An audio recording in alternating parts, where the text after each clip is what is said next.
যে আল্লাহ রাব্বুল আলামিন 3 দফায় আমাদের তাকদীর লিখেছেন। 3 দফায়।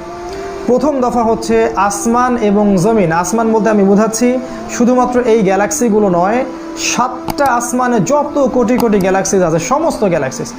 আসমান এবং জমিন সৃষ্টির 50,000 বছর পূর্বেই আল্লাহ রাব্বুল আলামিন লাউহে মাহফুজ সৃষ্টি করেছেন এবং কলম সৃষ্টি করেছেন এবং কলমকে বলেছেন উকতুব। কলম বলেছিল মাযা আকতুব, আমি কি লিখবো। আল্লাহ বলেছেন কিয়ামত পর্যন্ত যা হবে সব লিখে ফেলো। আসমান এবং জমিন সৃষ্টির 50,000 বছর আগেই তাকদীর লেখা হয়ে গেছে। এটা প্রথম দফায়। এর মধ্যে কিছু বিষয় আছে যেগুলো ঝুলন্ত, সেটা নিয়ে আমরা আজকে কথা বলছি না। কিছু বিষয় আছে যেগুলো দোয়া দিয়ে, ভালো আমল দিয়ে পরিবর্তন হতে পারে, সেটা আলাদা বিষয়। তবে প্রথম দফায় তাকদীর লেখা হয়েছে আসমান এবং জমিন সৃষ্টির 50,000 বছর আগে।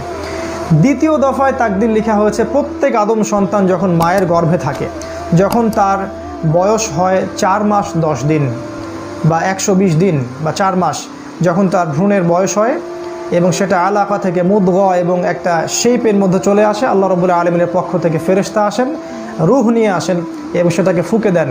তারপর থেকেই বাচ্চা পেটের মধ্যে নড়াচড়া শুরু করে। তখন তাকদীরের কিছু অংশ লিখে দেওয়া হয়, তার রিজিক, তার হায়াত, তার বয়স, তার ভাগ্য, সৌভাগ্যমণ্ডিত না দুর্ভাগ্যা, জান্নাতি না জাহান্নামী, এটা লিখে দেওয়া হয় আগেই।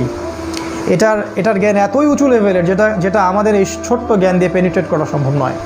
রাসূল সাল্লাল্লাহু আলাইহি ওয়াসাল্লাম এটাও বলেছেন, একজন ব্যক্তি আমল করতে থাকে, এত ভালো আমল করতে থাকে যে মনে হয় সে জান্নাতে চলে যাবে। তার এবং জান্নাতের মাঝে 1 বিঘত জায়গা ফাঁকা থাকে, কিন্তু তার তাকদীরের লিখন তার উপরে বিজয়ী হয় এবং সে জাহান্নামীদের মতো কাজ করা শুরু করে দেয় এবং শেষমেশ সে জাহান্নামে পতিত হয়। আবার কোনো ব্যক্তি জাহান্নামীদের মতো কাজ করতে থাকে, করতে করতে করতে করতে মনে হয় যে তার এবং জাহান্নামের মাঝখানে 1 বিঘত জায়গা ফাঁকা আছে, কিন্তু তাকদীরের লিখা তার উপর বিজয়ী হয় এবং সে আবার ভালো কাজ করতে থাকে। এক পর্যায়ে আল্লাহ পাক তাকে জান্নাতে প্রবেশ করেন। এই বিষয়ের জ্ঞানটা এতটাই উঁচু লেভেলের যেটা আমাদের ক্ষুদ্র জ্ঞান দিয়ে বোঝা সম্ভব নয়। তাই এটা আমরা আল্লাহর উপর ছেড়ে দিব এবং আল্লাহ পাক যেন আমাদের প্রত্যেকের তাকদীর ভালো রাখেন, এই দোয়া করব এবং সেই অনুযায়ী আমরা কাজ করতে থাকব। কারণ ওয়ালাইসা লিল ইনসান ইল্লা মা সা, আল্লাহ পাক বলেছেন মানুষ তার চেষ্টার বাইরে কিছুই পাবে না।